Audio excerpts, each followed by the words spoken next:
आज ये मैं मंडल प्रेसिडेंट बीजेपी यूल ये जो वार्ड बंदी हो रही है या पंचायत ये बंदी हो रही है, जहाँ एक पंचायत थी वहाँ दो बन, जहाँ 300 से ज़्यादा वोटर्स हैं वहाँ ने दो बनानी थी। लेकिन इस मसला ये है कि ये किसी लोगों के घरों में जाकर कहीं खड़ पे जो किसी के घरों में दफ्तर में बैठते ही नहीं और अपने मनमानी से बनाकर उन्होंने, और कहीं बेचारे जो हमारे हैं उनको दस्तखत करके लिए हम करेंगे जी, ये बनाएंगे, ये वो पंचायत अलहदा बनाएंगे वार्ड, तो लोगों को पूछते ही बेसिक रूट पर जाते ही नहीं हैं।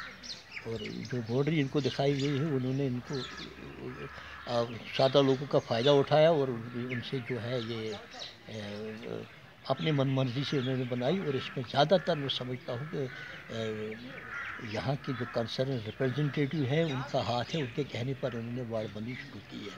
जहाँ उन्होंने 3 वार्ड बनाए, जहाँ 600 या 700 वोट थे वहाँ उन्होंने 4 बनाए।